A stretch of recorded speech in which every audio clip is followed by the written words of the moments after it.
Did you know that in 2023, Canadians spent 43% of their total income on taxes? Compare that to the 35.6% that they'd spent on basic necessities to actually live. Imagine that.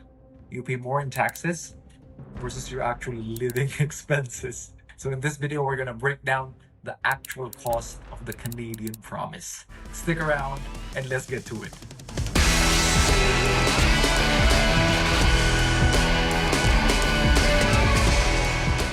All right, so a lot of people dream of moving to the United States or Canada. In my case, in our case, we eventually moved to Canada. And this happened back in 2009. And back then, we didn't know, right? We didn't know what we're getting into. Obviously, the quality of life, the improvement of that, the opportunities, all of these good things came from the moving from the Philippines to Canada, but also it came with a price, right? And for anybody that's considering moving to Canada or who wants to understand how much it actually costs to live in Canada, stick around and we'll break it down in this video. Myself, I live in Ontario.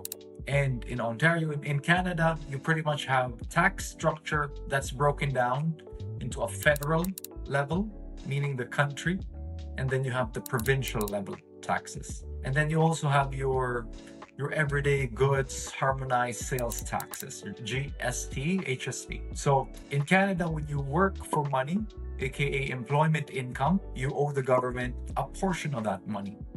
And then with their graduated system of taxation, depending on how much you earn in that calendar year, you pay a specific segment. Now, at the federal level, this is set.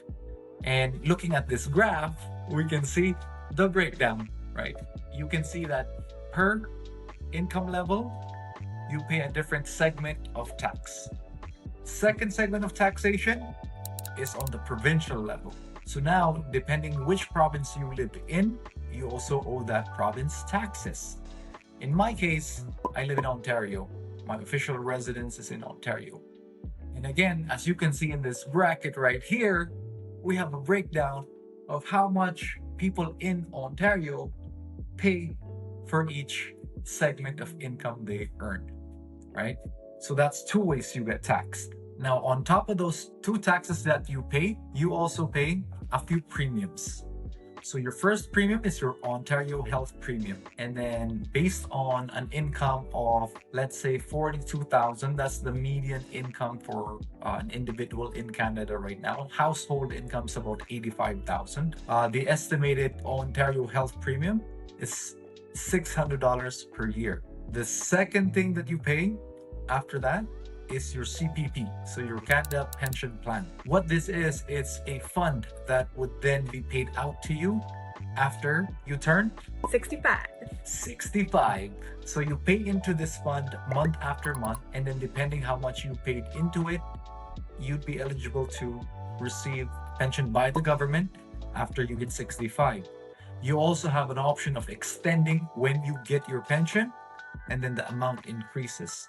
So look into that if you're close to retiring, or that's something that you could actually take advantage of because you paid so much into it already. The other thing you pay into is employment insurance, or EI premiums. Now, EI premiums is about 1.63%.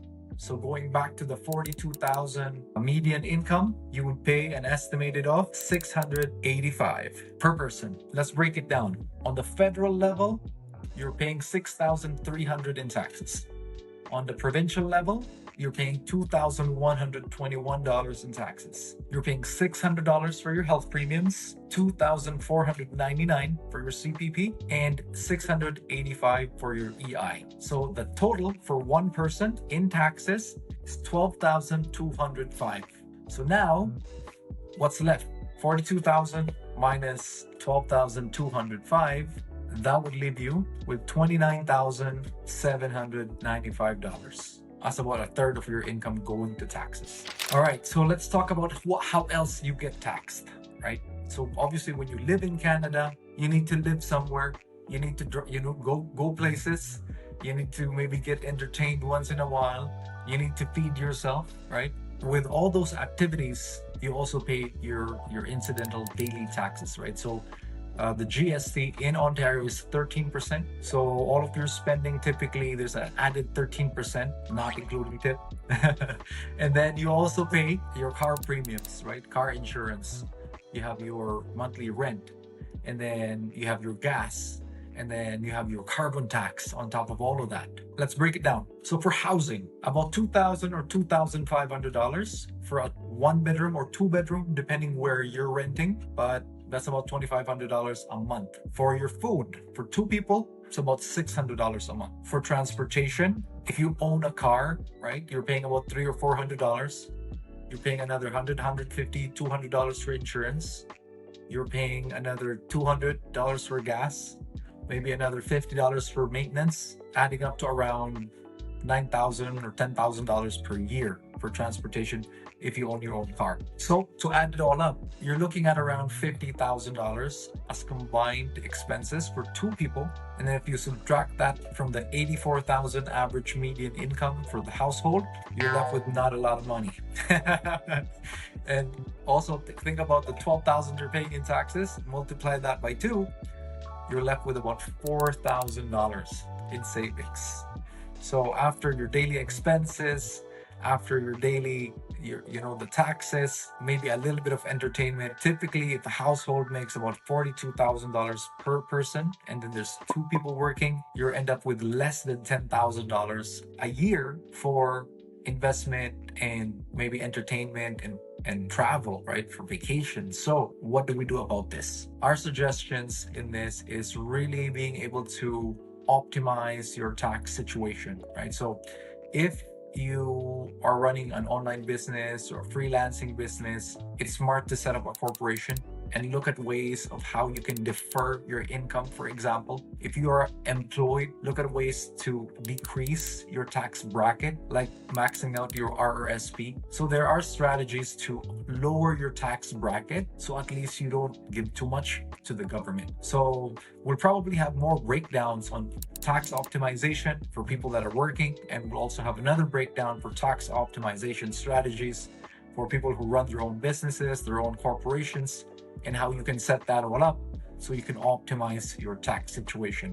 Anyways, breaking it all down and summarizing it all, living in Canada has a cost, right? It does come with an improved quality of life, a lot more opportunities, especially if you're comparing it to up and coming countries. But know that with the new place that you're moving to, there's going to be new norms and then new systems that you have to adapt into. And then the best way for you to really assimilate and know how that system can serve you is by having knowledge, having understanding, and knowing how the system can benefit you versus how you just maybe keep complaining about the system and your taxes. All right, so that's it. That's all. Thanks for hanging out. Tax breakdown, cost of taxation, living in Canada. If you enjoyed that video, subscribe to the channel. If I missed anything, feel free to add it, roast it in the comments. If I missed any information, let us know, and we'll see you on the next one.